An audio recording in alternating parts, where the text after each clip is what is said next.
Good evening, it's time for NTV Weekend Edition, and tonight it's a special one. We are live from Nairobi studios here at the Nation Center, but we have also pitched tent. We hit the road and we are in Kisumu City, and Trevor Mbija, none other than Trevor Mbija, to represent us there with the team that is there, and of course a lot to expect with the cultural festival that's going on there, but he'll be telling us a bit more about that. But for now, Trevor Mbija, idhinade? Adema beru Masai intiere. Bwana, wacha tu niachie hapo. That's all I know. But let's get straight to the top stories of the day. We'll be back with Trevor in a moment. Tonight, Governor Okoth Obado is behind bars. Migori governor to be charged with the murder of his girlfriend Sharon Otieno on Monday. Also tonight, as far as the country is concerned and its leadership, it's unfortunate. The tax laws that have driven a wedge between the members of the major political parties. I doubt even if whatever that has happened today in the House is happening in Ethiopia or even Somalia or even Southern Sudan. Plus, that is when the title Waheshimiwa goes on holiday, with MPs stooping as low as possible. Emmanuel Juma shoots it straight like an arrow right on the bullseye. Also tonight, the mightiest snake you could, and today I've seen the remains. The legendary Omieri draws a crowd in Kisumu as NTV pitches tent in the lakeside city.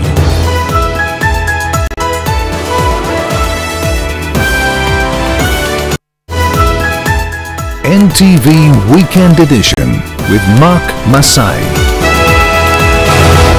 Good evening once again. David Agondoa, sign language interpreter, and I are glad that you could join us. And to our top story tonight, Migori Governor Okoth Obado is spending the weekend in police custody. Obado is set to be charged with the murder of Sharon Otieno on Monday. The governor was questioned for the second time today before being placed under arrest for the murder of the university student. His arrest brings to 6 the total number of suspects arrested over the murder. NTV's Brenda Wanga reports. When Migori Governor Okoth Obado answered what his lawyer says was summons to the DCI headquarters in Nairobi, he thought it was just another routine questioning in the probe into the murder of his lover, Sharon Otieno. You know, we brought ourselves, we were asked to, we were called yesterday to come and see the investigating officer. We came, we were here in the morning by 10 a.m. And of course, knowing that we are coming at 10 a.m., we knew we are not going to court, because why? That session turned out to be the culmination of the DCI's journey to nail the governor over the killing of the 26-year-old. They have asked us for a further statement. We made a further statement. Before they can even consider what we have said in the further statement, before they can even look at it and go and confirm the details, they arrest him. Are they really being honest? Let us wait and see. Until his arrest Friday afternoon, Okoth Obado had been named as a person of interest in the murder case, his relationship with the deceased being one of the focal points that the detectives concentrated upon. We are indeed at our very, very lowest in life. So, hata usingizi hakuna, hata appetite hakuna. We are at our very, very lowest. Obado's troubles now are bound to increase even more. The release of DNA tests indicating that he was indeed the father of Sharon's unborn baby placed Obado at the heart of the investigations, although his advocate claims that wasn't enough evidence to tie him to the murder. The governor was willing and able to take care of this lady and the child. So from our side it's an act of love, from the other side it's an act of malice.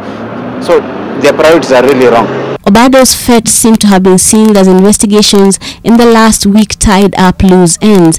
The arrest of the taxi driver who was last seen driving the vehicle that was used in the abduction seen as a key element of the probe. Sources indicate that statements from the suspects already in custody could have sealed Obado's fate. It has to be murder, it's nothing else. It is only murder. And that's the only charge. And actually the charge and caution that was there when answering the questions was in relationship to murder of Sharon. Obado was arrested soon after giving his statement to the DCI and is being held in custody at the Migori police station. He will be taken to court on Monday. The Migori governor, Okoth Obado, becomes the latest person of interest to be taken into custody as investigations into the gruesome and cruel murder of Sharon Otieno kicks into top gear. Brenda Wanga, NTV, Nairobi. A post-mortem conducted on the body of a 9-year-old Maribel Capolon shows a young girl suffered multiple head fractures and injuries to her face, meaning that she was hit on the head several times. Capolon's mutilated and decomposing body was found in Gitoro Forest last Sunday. Earlier, police sources told NTV that the body had cuts on the thighs and one arm appeared to have been burnt by acid, indicating that the magistrate's daughter was tortured before being killed by her abductors. Unlike in many other murder cases that have captured the attention of the public, the post-mortem of Miss Capolon conducted at the Meru Level 5 hospital was done on Thursday, but the pathologist who conducted it declined to brief the media. Arrest the culprits, bring them before us. There was also not much information being availed by the police, as Meru Police Boss Peter Kimani declined to give the details of results of the autopsy, only saying that the samples had been taken to the government chemist for further analysis. We have already arrested 2 people. According to sources, it appears the body was dumped in the forest several days before the time the body was discovered. The young girl might have been killed about 2 to 3 days after she went missing, since the body had started to decompose. There was no indication that the young girl was sexually assaulted. The nation has since learnt that homicide detectives who are piecing together information to uncover the motive for the crime on Friday dusted the vehicle believed to have been used to kidnap Miss Capolon at the Meru police station. Already, 2 suspects linked to the murder of the girl are in custody. Benson Kimanthi Marangu, a former warder at Kangeta prison, was arrested on September 8th and is said to be the main suspect. Francis Otudo from Kayole in Nairobi was arrested after he called the magistrate's family, demanding a ransom of 500,000 shillings. This was days after the picture of the missing girl was circulated on social media. On Thursday, Meru Chief Magistrate Hanandongo allowed investigating officers to continue holding the 2 at Meru Police Station for 10 more days after the prosecution requested more time to complete investigations. Mary Ben could always make you smile. Miss Capolon, who will be buried on Saturday in Tarbo Uasin Gishu County, was remembered and celebrated in a memorial mass that was conducted Thursday in Meru. Leila Mohammed, NTV. May the soul of that little angel rest in eternal peace. The family of 20-year-old Saida Abdirahman is asking the police to look into her possible abduction. The heavily expectant young woman was headed to Lamu via Malindi on Thursday when she disappeared without a trace. Family members say that she left her home in Mvita in a tuk-tuk to catch a Malindi-bound matatu at Buxton Stage in Mombasa. The young woman was expected to connect to Lamu through Malindi International Airport, where she was to take a midday flight. Her husband, Mohammed Abdul Karim, says according to reports he has, his wife could have been abducted before she could get to the Buxton Stage where she was to take the matatu. Abdul Karim also says at 8 p.m. that evening he got a call from his wife saying that she had been abducted before the line went dead. Ndio ametuma message kwamba mtoto wenu tumemuua, akatuma na picha, lakini hiyo picha yaonesha kama ni kama bado hajafa, ni kama ni cheating, wana tu trick, lakini bado still tuko na hope mpaka sasa uko sawa. Lakini saa 7:30 nikimpigia nataka kumjulia amefika wapi, ndo alikuwa hapatikani tena. Mpaka sasa hizi ndo hatujajua yuko wapi wala alomteka nani. Now to concerns for your pocket, the 8% VAT on petroleum products takes effect immediately after President Uhuru Kenyatta signed the Finance Bill 2018 into law, 12 hours after the bill was pushed through Parliament in an acrimonious session. The law also outlines a number of other taxation measures that will help the government raise billions of shillings from such items as confectionaries, mobile money transfers, and kerosene to help plug the budget deficit. Now, the government hopes to raise about 17.5 billion shillings from fuel levy and an additional 9 billion shillings from kerosene. Your sweet tooth could also earn the government 475 million shillings, With money transfer via mobile phones, bank charges including ATM withdrawals raising some 11 billion shillings. Betting companies and individual winning bets are projected to raise a whopping 30 billion shillings for the government. The newly introduced housing fund is projected to raise 10 billion shillings. From the newly passed law, the government hopes it can raise at least 100 billion shillings. President Kenyatta has committed to ensure prudent use of public funds and pledge that he would not relent on the war against corruption.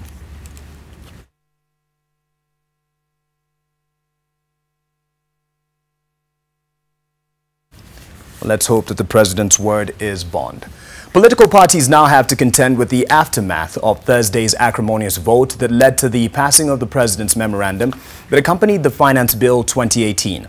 A possible fallout could be in the offing as political parties contemplate taking action against members of parliament who openly defied their positions on the bill. Ken Mijungu has more. My conscience is clear. We said a resounding no. The Speaker had a yes, an august house indeed. Disgrace, screams a tweet from Rarieda Member of Parliament Otiende Amolo a few minutes after Parliament pushed the Finance Bill 2018 through a chaotic session. 4 hours later, Dennis Onyango, the Communications Director at the Raila Odinga Secretariat and a close ally of the ODM leader, tweeted a stinging response which read, "You can't say your conscience is clear because you voted against the party on taxation while you continue in the party. That is dishonesty and fraud. Labour and government officials who disagreed with the Iraq war quit the party and the government. We need to see the same in Kenya. Quit." The Rarieda Member of Parliament is said to have taken the conversation offline with a text to Dennis questioning his harsh response to his tweet. But Otiende Amolo wasn't the only Member of Parliament who stepped outside the official party line during yesterday's debate on the Finance Bill. Order, members! Some of these opinions expressed after the bill had been passed were guarded, but others were explicit. But as far as the country is concerned and its leadership, it's unfortunate. Mr. Speaker, I know my position in the afternoon will not change. So at the government mambo ya party, Raila ameuza Kenya. The Jubilee boat was also said to have hit the high tide. A parliamentary group meeting at State House is said to have ended in acrimony as legislators failed to find a unified voice. But the party leader had spoken and they all had to toe the party line. But did they? Jubilee, ODM and Wiper, the three leaders of those three political parties spoke in their PG, the Honorable Raila Odinga, the Honorable Kalonzo Musyoka, the Honorable Uhuru Kenyatta. Their position is the position of their troops in the House. And I'll stand firm. And Mr. President, don't be swayed with cheap politics around Parliament. Leadership ya bunge waliamua kufunga makamera kwenye bungeni na wakalazimisha watu watoke nje ndio yosemekane ya kwamba tumekosa quorum. Members of Parliament, we are heading to court. ODM says those who openly defied the party position will be issued with show cause letters. The Jubilee also says it will also take action against the rebels. This now perhaps calls into question the independence of the legislative arm of the government. I doubt even if whatever that has happened today in the House is happening in Ethiopia or even Somali or even Southern Sudan. Inside ODM, it's widely believed that the first line of offense against the party position was launched when Siaya Senator James Orengo addressed a news conference spelling out his views that were contrary to the party position. Insider sources within ODM tells us there have been murmurs that he may have quietly formed a faction within the party that has members including lawyers disgruntled with the handshake between their party leader and President Uhuru Kenyatta that left out key members of the party. Ask the executive to be more innovative, find ways of bringing more investments into the country, find a way of dealing with the waste. Some of those linked with this group have, however, neither confirmed or denied the existence of these differences. Ken Mijungu, NTV. Motorists are set to enjoy. Well, I'm not sure if it's enjoying because it's still high, but there's a marginal drop expected in the cost of fuel after the Energy Regulatory Commission announced new fuel prices in line with the new Finance Act 2018. The new act, assented to by the President this morning, reduces a new value-added tax on petroleum products from the 16% effected by the Treasury on August 31st to 8%. This reduction will see the prices of super petrol and diesel decrease by 8.80 shillings and 7.35 shillings respectively. However, kerosene prices will increase by 10.81 shillings as the anti-adulteration levy of 18 shillings per litre in line with the Act kicks in. Nairobi motorists will pay 116.7 shillings for petrol, that's a litre, and 108.12 shillings for a litre of diesel, while Wajir residents will pay the highest amount at 124.47 for a litre. And of course, going to super petrol, there will be 15.81 for diesel. Now, some petrol stations in the city have already adjusted in response to the new prices that will be in place between today and the 14th of October.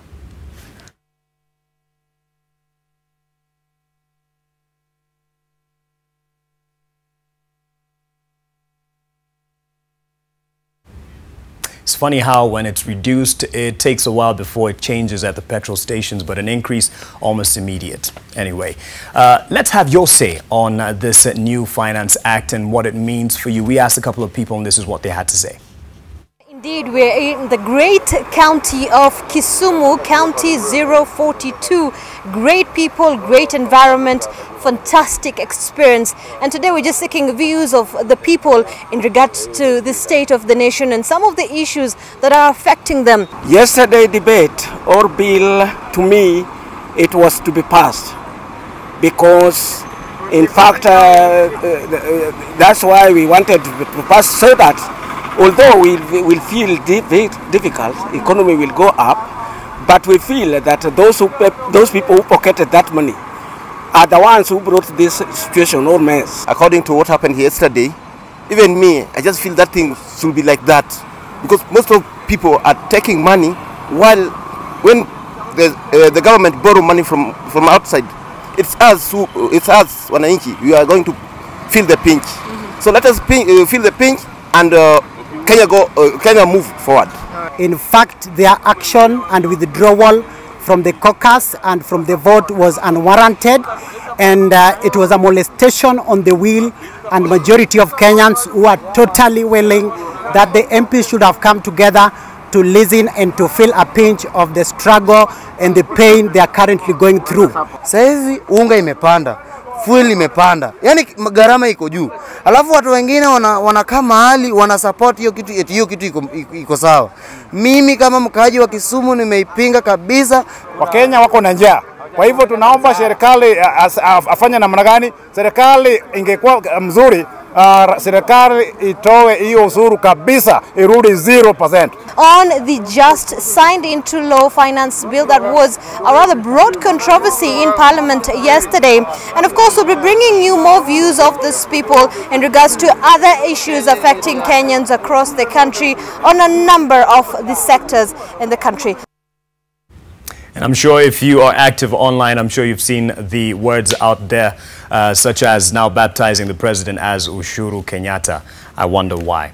Now, with Parliament having endorsed the President's memorandum on the finance bill, this now means that as part of the other taxation measures, salaried employees part with 1.5% of their basic monthly pay to support the President's plan to provide affordable housing. This mandatory contribution will be channeled to the National Housing Development Fund. Employers have already criticized this plan, terming it faulty. But how exactly is its plan supposed to work? NTV's Mel Miendo delves into the debate. The government will now raid the pockets of those in formal employment with a 1.5% mandatory contribution of the monthly paycheck. These funds will be channeled to the National Housing Development Fund, which according to government will help realize its ambitious plan to provide affordable housing. So if you build 1 million houses, because that is our internal target. I know we don't talk about 500,000 in public to be the public target, but we do have a target of 1 million houses because the deficit is already 2 million houses. It is the government's agenda to coerce private developers into building low-cost houses to meet the demand for low-income earners. We want to target the youth who are coming from university, who cannot afford. So we shall be guaranteeing the developers saying you build 50,000, but because we have the fund, which have been funded by all Kenyan taxpayers. A collective saving initiative has been employed in the housing tax that all Kenyans will have to contribute for themselves and their next of kin. This means an employee earning 150,000 Kenya shillings per month will have to part with 2,250 shillings, while those earning more than 330,000 shillings will pay a maximum of 5,000 Kenya shillings. We can even enter into what is called multi-generational mortgages. So you, as a father, you can start paying for it. And because I want to make sure that I'm sensitive to your pocket, I can look at a 10-year longer than what your useful economic life is going to be. And your son or daughter can take over and pay. This plan has been met with skepticism. There have also been questions about how the houses will be shared out. Those in the private sector have poked holes into the government's plan and have opposed it. Initially, we shall be doing a lottery, whereby, say, the first 20,000 houses are built.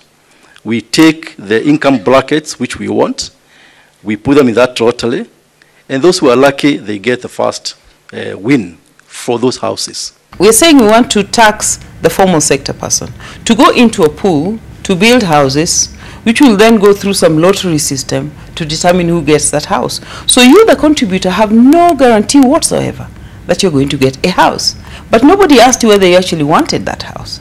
Previous attempts at social housing projects, either through the government or through partnerships with other organizations, have flopped. A study by the World Bank revealed that most urban dwellers rent their houses and have neither the means or the inclination to buy or build houses, more so in the urban areas. The CS was saying that if you contribute and by the time you retire you actually don't get a house, then you'll get your money back plus the interest earned. Now how's that going to work? Because the money you contributed has gone to building these houses. It is expected that every employer should remit their employees' housing tax contributions on the 9th day of each month. It is for sure going to be pushed back to the employer because the employee is saying it's government who wants me to make this contribution, so add it to my current pay so that it can go to government. It's a tax. Melmiendo, NTV. And now I'm sure you'd want to take a break here with that heavy news of what is expected to come your way in terms of more expenditure and more from your pocket to support the government projects. And we will have some news on the new appointments according to the latest edition of the Kenya Gazette, and this is one of them. I'll just read one of them. Higher Education Loans Board, in exercise of the powers conferred by Section 41A of the Higher Education Loans Board Act 1995, I, Uhuru Kenyatta, it reads, and Commander-in-Chief of the Defense Forces of the Republic of Kenya, do give this to Ekwe Othuro to be the chairperson of the Higher Education Loans Board for a period of 5 years, with effect from the 20th of September 2018.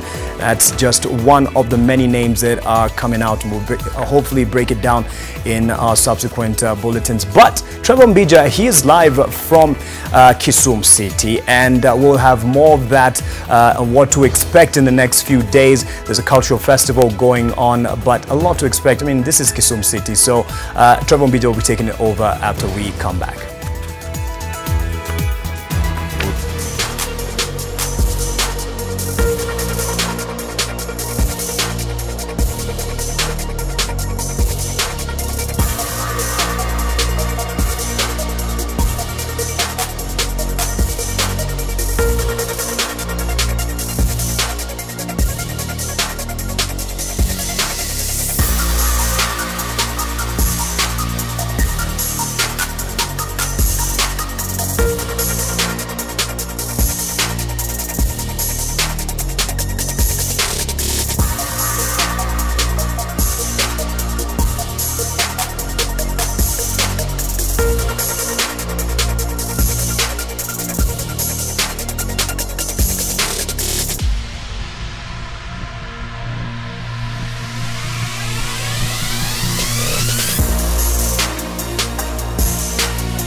Edition with Mark Masai.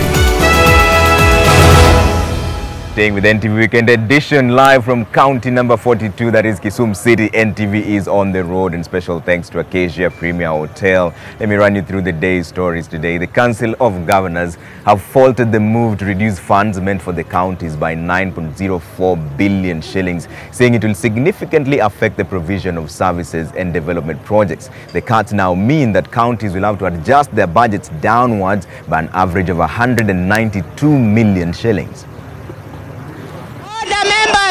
Parliament in another heated session approved a raft of budget cuts that are meant to help the state operate better. Monies meant for the counties will be less 9.04 billion shillings, which means they too have to adjust their budgets downwards.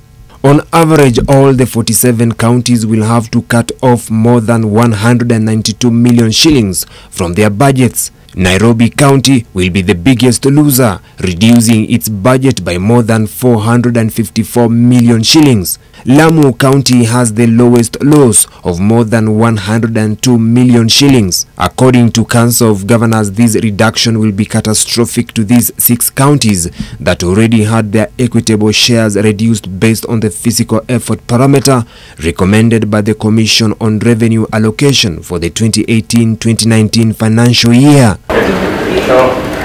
COG says the county governments had already used the figure of 314 billion shillings to prepare their annual budgets, and these downward adjustments will be detrimental to service delivery. Key sectors such as health, water, roads, and agriculture will be greatly affected. COG accused the National Treasury of making arbitrary yet significant cuts to counties' allocations without intergovernmental consultations.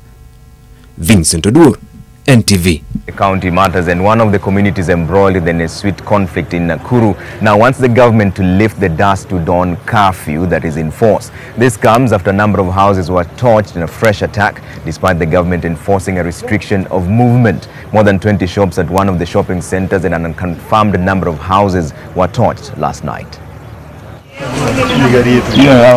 This is Silibwet Trading Center in Tiritagoi Neswet location. Here the business owners are taking stock of their losses. 26 shops were razed to the ground in this shopping center alone. Manyumba ni mingi sana ambao yamechomwa hapa ndani yamechomwa kabisa. Watoto wanatembea barabara, wako na shida mingi, hawana chakula, ako na shida matatizo ya homa juu ya baridi usiku. Sasa nilikuwa nafanya kazi hapa, nimechomoa everything mpaka ID, sasa sina ID, lakini tunaomba serikali watusaidie. What baffles them is that this center was torched, yet the curfew was still in force. Curfew iondolewe, tuwasaidie, ni kama ameleta hasara mingi. Kuna manyumba yamechomwa hapo, hata kiasi kingine yenye iko huko yamechomwa. Na kwa sababu ya curfew ndio shida zaidi. Askari hata nao wako na curfew. Wanakuja kutembea saa 11, 12, saa 2 hakuna. Sababu yamechomwa hii saa 7 usiku. Kama ingekuwa askari ya kutembea usiku singeshika.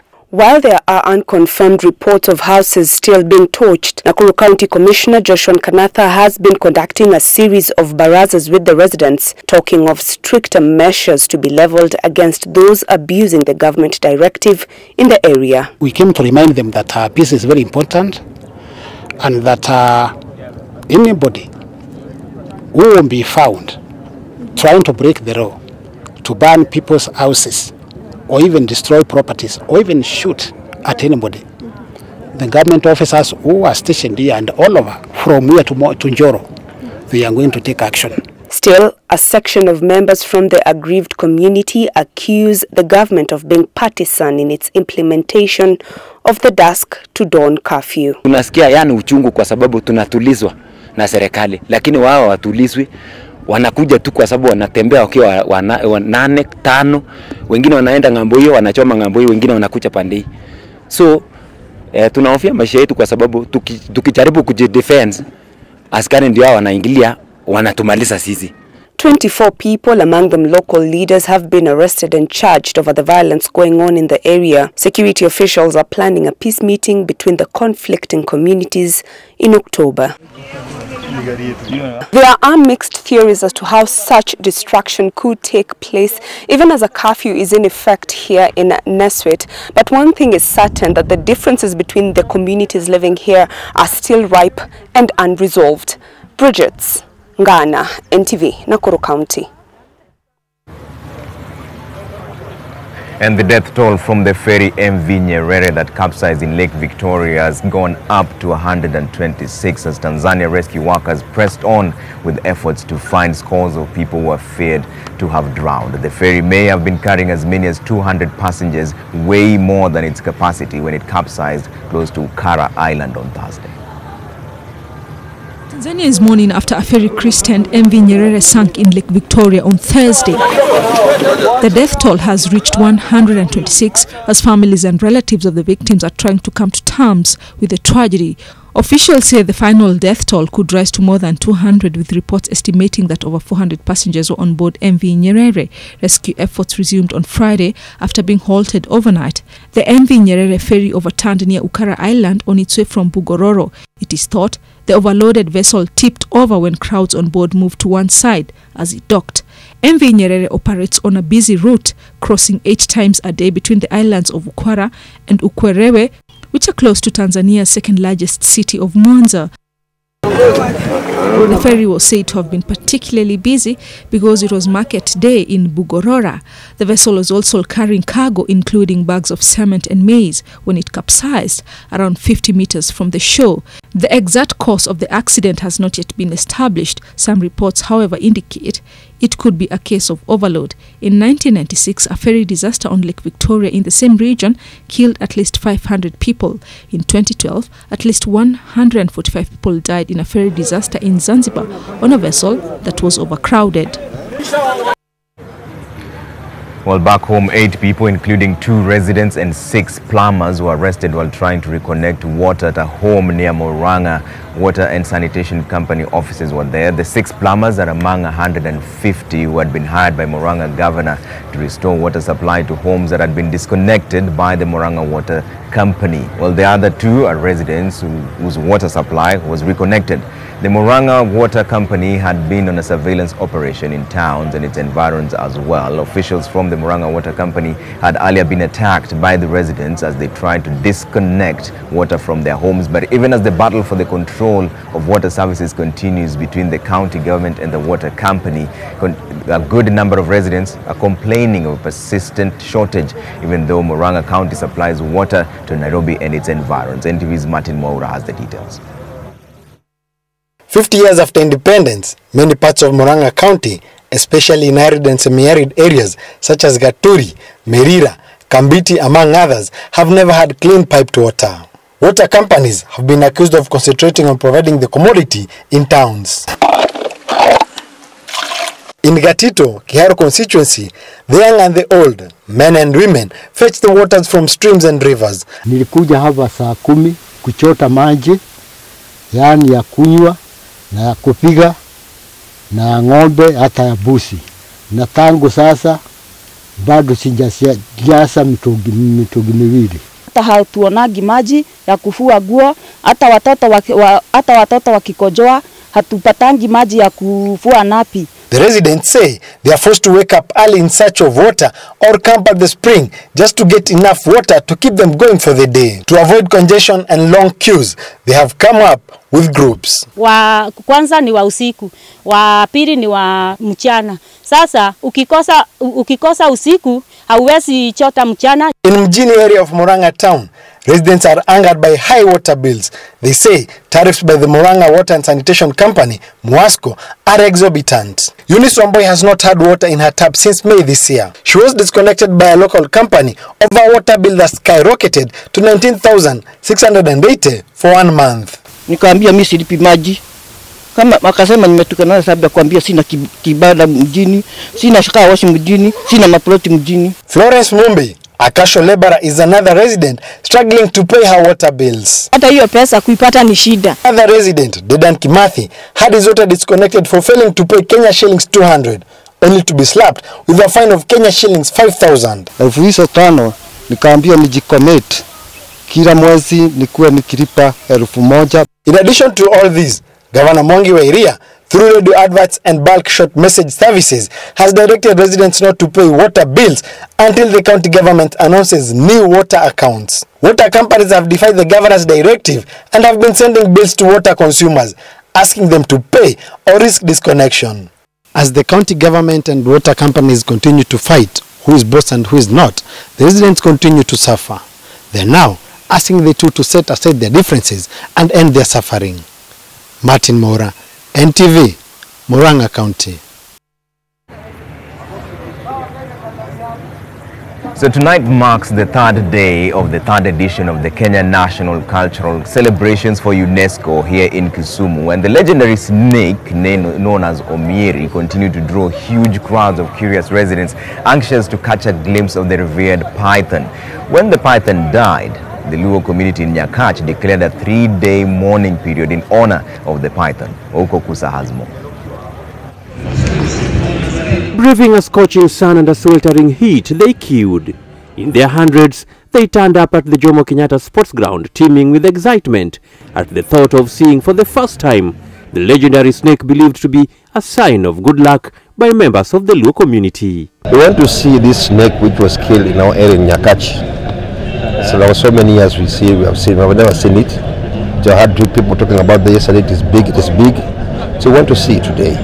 Ile imenishika sana is the Omieri. Nimefurahia sana because I don't even remember kama nilikuwa hai ikikufa, but I've really appreciated because they preserved it so well for 31 years. It's really nice, awesome. Yeah. I can put a story to the legend here because we heard that it was the biggest, the mightiest snake you could, and today I've seen the remains and it has been preserved well. However, some of the residents who had an opportunity to see the serpent back then in 1987 had doubts regarding the carcass on display. Mimi nilimuona akiwa hai. Lakini sasa namuona kama mattress tu. Simekufa. Hamekufa. Si haiko tena. Ni mzuri kwa kuwa watoto wanaona, lakini mimi si yule niliyemuona. We wish people could be able to touch so they know that it's a real snake. Yeah, but it is a real snake. We've been able to preserve it for the past 30 years under our herpetological department. What we did is we just immersed it in industrial methylated spirit, so that fixes the cell and it remains within the same condition and it does not decompose. This year's festival, which has been themed enhancing national cohesion, identity and pride, also showcased multicultural performances by different counties, food fair dubbed Fish Fiesta, performances by Luo Benga musicians, public talks and fashion shows.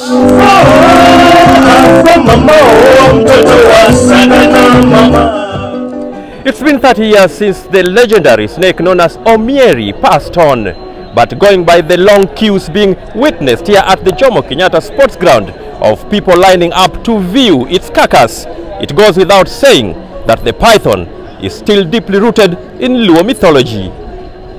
Oko Kusa, NTV, Kisumu. All right, and that does it for us in the county number 42 of Kisumu City. When we come back from the break on NTV Weekend Edition, Mark Masai will take it over from there. But listen, after that, we have a great show lined up for you on the trend. Amina Abdiraba is with us here. I want to show you what's going on at the Acacia Premier Hotel right now. We have dancers who are there. They call the African Genre Shield Ages Kenya. They're traditional dancers. Later on as well, Amina Abdiraba will be speaking to Archie Alai. She's the Tourism, Arts and Culture CEC here, as well as Big Ted. Absolutely awesome show lined up for you. But for now, let's take a short break.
with Safaricom Business. Just before we get into the business proper, just a bit of news that I mentioned earlier before crossing over to Kisumu about new appointments. The government has gazetted some key appointments it has made to state corporations and government departments. Here's some key names we picked out. Eva Msando, widow of the late IBC ICT manager Chris Msando, has been named member of the Export Processing Zones Authority. Former Senate Speaker Ekwe Thuro will chair the Higher Education's Loans Board. Former IBC Chair Isaac Hassan will chair the board of Kenya Industrial Property Institute. Former WIPA Chair David Musila will chair the board of the National Museums of Kenya. We'll be breaking this down, giving you more of the names and appointments later on. Now to business. The government has agreed to bail out struggling cement manufacturer East African Portland Cement Company, EAPCC, which requires about 15 billion shillings to get back on its feet. The bailout arrangement comes as an 11th hour rescue for the company that is already deep in debt and facing imminent collapse, as Victor Kiprop reports. 2018 has certainly not been a good year, at least for the East African Portland Cement Company, once East Africa's largest cement maker. In recent months, the company has been suffocating from a biting cash crunch occasioned by a 15 billion shillings hole in its books. With production already cut by half, debt piling up and its asset already up for auction, the bailout announcement couldn't have come at a better time. Resources that are required to turn it around are available, so we're working with the board of management to make sure that that is done, and we have the go-ahead from the cabinet to make sure that is done, to make sure this company runs well and it is able to play its role in contributing to the economic development of this country, especially the construction sector, where it has a niche. Bailout plan: the government will sell 900 acres of the company's land in Athi River to Kenya Railways for 5.2 billion shillings in the first phase of the bailout. Kenya Railways will use the land to develop a modern container terminus. There is also a plan to dispose more of the 16,000 acres piece of land in order to fully bail out the company over the next 3 months. We want us to make sure that the right managerial practices are employed. We cut on waste, we cut on doing, certain things that are not core business of this company, and then of course make sure we do investments that make this company turn around. Of the 15 billion shillings that the company requires to return to normalcy, 2 billion shillings will go into refurbishing the manufacturing plant, 1.5 billion shillings to its workers as gratuity, 4.5 billion shillings to Kenya Commercial Bank, and 1 billion shillings to JICA and other assorted creditors. Victor Kiprop, NTV Business. The Kenya Revenue Authority will release 40,000 metric tons of sugar imported and owned by Darasa Limited after making an out-of-court settlement. Darasa and KRA have been battling in court after the company disputed the payment of duty and VAT imposed on it by KRA, which claimed the sugar was brought in outside the duty-free window. In consideration, Darasa Investment will clear the 2.5 billion shillings in arrears and seek clearance from relevant government agencies, which have to ascertain that the sugar is still fit for human consumption. The sugar has been on board a ship since its importation was disputed. After settling the arrears, KRA will then release the sugar to Darasa for onward sale to the public. In recent months, the quality of some of the sugar imported to meet the country's deficit has been in doubt. The High Court agreed with Darasa that the sugar had been imported during the duty-free window, as gazetted by the National Treasury's Cabinet Secretary.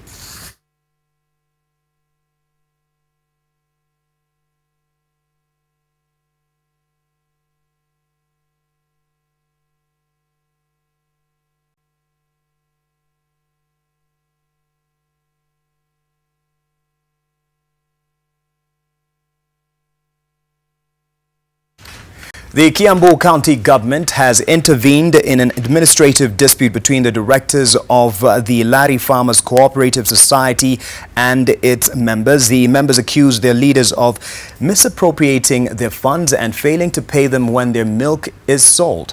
Governor Ferdinand Waititu led a delegation that stormed the society's offices and gave marching orders to the directors pending investigations. The society is now set to hold fresh elections for new directors.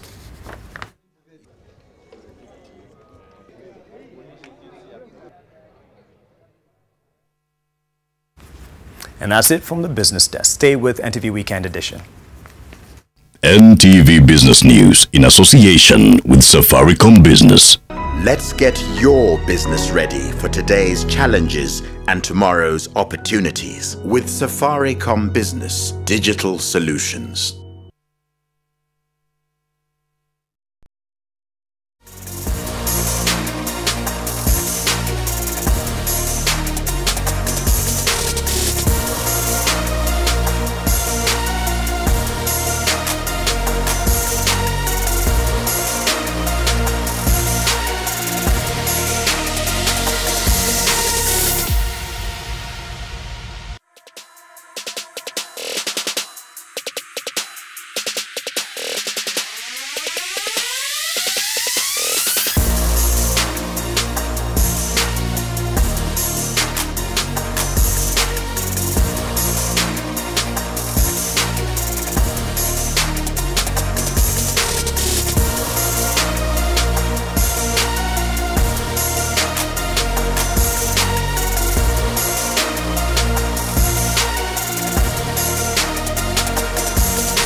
Weekend Edition with Mark Masai.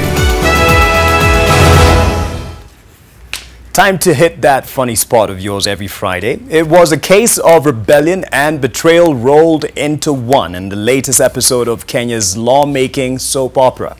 The battle was about numbers and voices, loud ones, and many are wondering whether the referee of the day who had ears used them in the first place.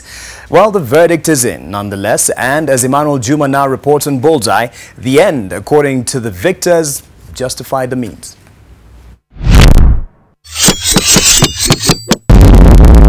Will as many as are of that opinion say aye? Aye. Will as many?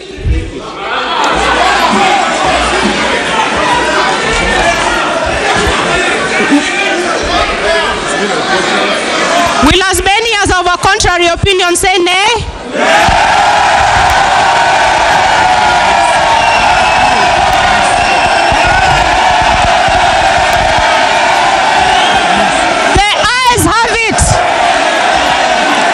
The phrase, "they have ears but they do not hear," must have been meant for Mama Soipan, I dare say.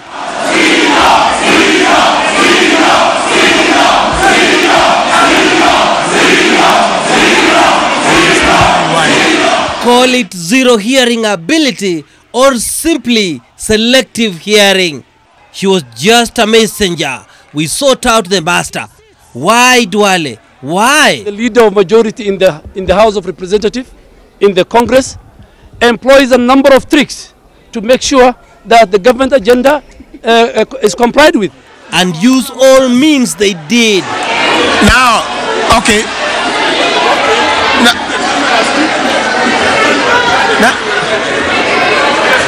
What a tasking affair it was to get to the tax.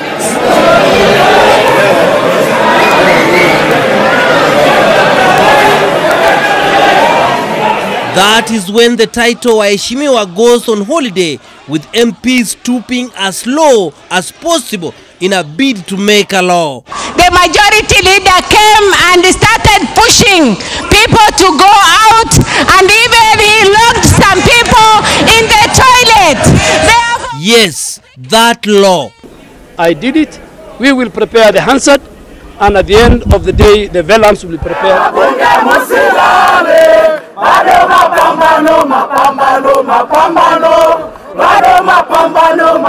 Ladies and gentlemen, what was that? Standard to be a showdown between dictatorship and what we call democracy. My business was to make sure that the 233 threshold is not achieved.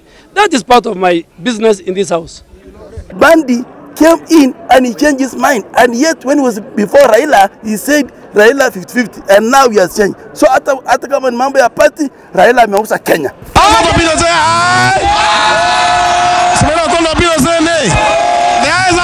They are good, really good at the games they play. Mbadi before the debate. The people of Kenya will again look up to their MPs to see if they are thinking the way they are thinking.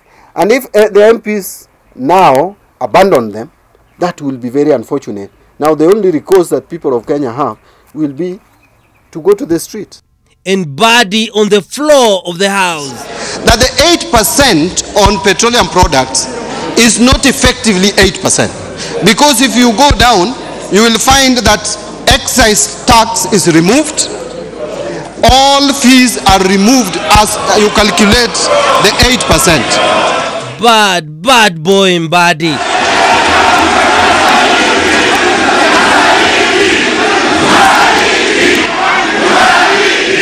You can't blame them for calling him traitor, can you? No. Would you say then? No, you know, ask me a question that I can answer. But ask questions we will. Tell me the result. You lost one. How many dead babies are this? How many are these? For example, why was Sonko dressed in this manner? So these are how many? Five. Now he's only 6, 11. He was on a sting operation. 11 bodies. 11. And when you are the boss and you happen to be dressed in a manner that makes you look like your subjects, you need a sign. And that sign was clear on Sonko's chest. That means, Your Excellency, he is the man, and you are either with him or against him. No middle ground here. Just ask his cabinet. Your Excellency, we have already packed our bags after this meeting. Yes, he takes no prisoners, and you have to be ready anytime, anywhere. Kangogo was ready to go, and she's gone. Here too, somebody wanted Kidero to go. Neither can you touch this. And who is that girl? Ladies and gentlemen, introducing the National Assembly's slay queens. Msichana wa kisasa, na tena ukitaka wa kisasa ambaye anavaa jeans. Ni Esther Passaris na anakaa mzungu lakini original, sio hiyo ya FBI. Na ukitaka yule wa ushago, milioni yamo ndio hapa. Why look elsewhere? Why look elsewhere, William? I will answer that for him. Bill was enchanted by Banaba Congo. Emmanuel Juma, Bullseye, NTV.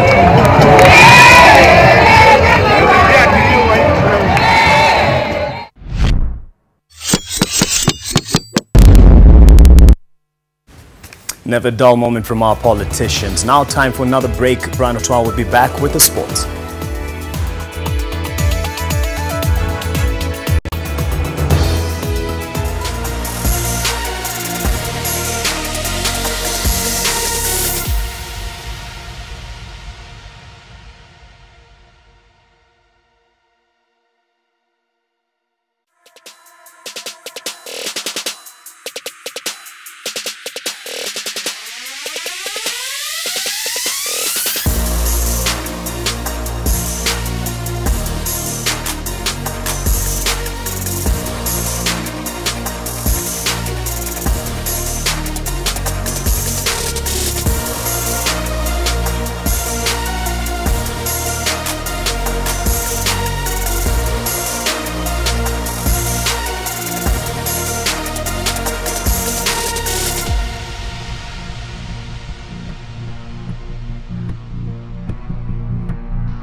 Brian Otwal. 2 retired athletes have been appointed to state agencies in a Gazette notice released earlier this evening. Kenya Sevens legend Humphrey Kayange and former athletics record holder Tegla Lorupe have been appointed in the Kenya Academy of Sports Council for a period of 3 years.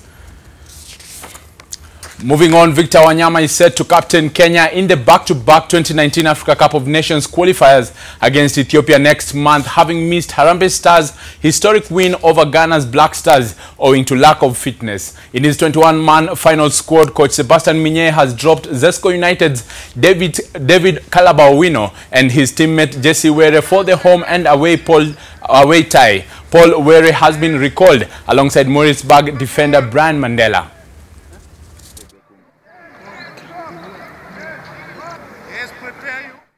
Posta Rangers play Vihiga United at the Kenyatta Stadium in Machakos as the Kenyan Premier League continues on Saturday. In other fixtures, Bandari FC will tackle Nakumatt FC in Mombasa at 3 p.m. while Sugar Millers from Sony and Chemelil face off in Awendo. On Sunday, Wazito FC and Zoo FC battle at the Camp Toyo from 2 p.m. while at 3 p.m. Tusker plays Mathare United at the Ruaraka grounds. In Bungoma, Nzoia Sugar will be up against relegation-threatened Thika United.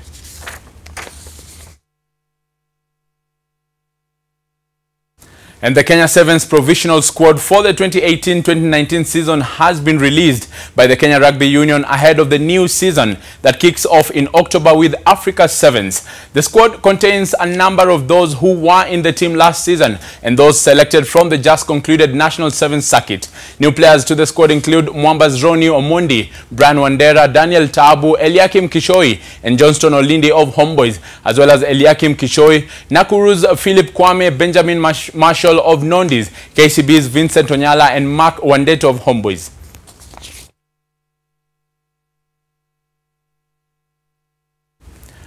Kenya's top seed and 3 times champion Shufa Changawa will face junior prodigy and compatriot Angela Okutoi in the Britam Kenya Open Tennis Championships women's final at the Nairobi club. Shufa's younger brother Ismail also eased through to the men's final and will face compatriot and Davis Cup teammate Ibrahim Kibet. Shufa tore through Narendra Ranaivo from Madagascar in straight sets of 6-love, 6-2, while Okutoi saw off Alicia Owegi 6-3, 6-3. Ismail on her part overpowered Albert Njogu in straight sets of 6-3, 6-love.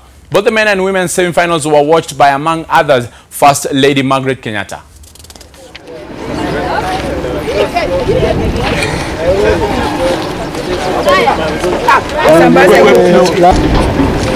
I'm saying too much. And the Kenya Volleyball Federation National League entered its 7th leg at the Unoa grounds in Wote, Makueni County. In a pick of the day results in the men's category, GSU beat Kahawa in straight sets of 25-7, 25-10 and 25-14, while the fire-breathing KPA overpowered Equity Bank 3-0. Further, Equity continued to face rough times after going down 3-1 to KDF. Administration Police beat Nairobi Prisons in straight sets of 25-23, 25-21 and 25-20, while Western Prisons lost 3-0 to Vihiga County. The tournament goes on Saturday and Sunday.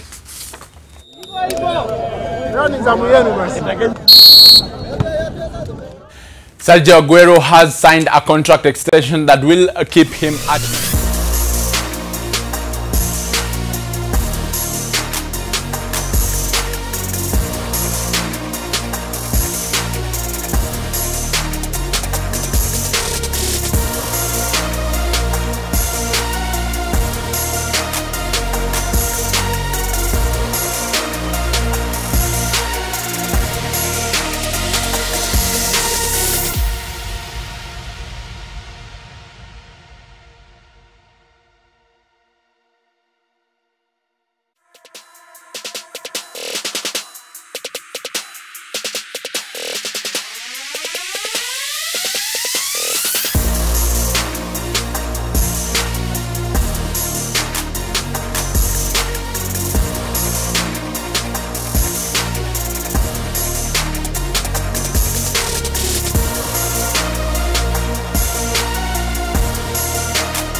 you, and we'd want to play it for you right now just to get your response on it.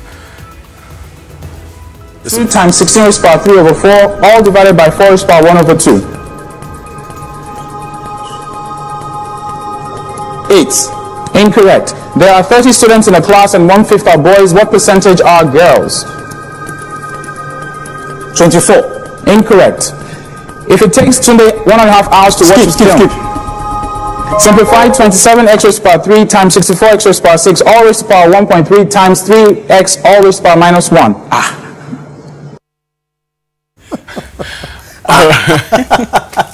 To be honest, that was my reaction, mostly through the math class, especially in high school. How good were you in math? Let me be honest. The only math I got right in my life was my girlfriend's number. I added it up, applied it, and she became my wife. It equaled to be my wife. That's the only number I got right, so I wasn't that good. Okay, can't say if I was good or not, but I know I was at some other mathematical decisions. Okay, all right. on that point, the time has added up beyond our fair share of the bulletin, and it's time for the trend. Thank you to David Agundor for the sign language interpretation. My name is Mark Masai, and Amina Abdi is up next with the trend from Kisumu City. We play again tomorrow, Top Sport from 2 to 4 p.m. right here on NTV. Have a lovely night.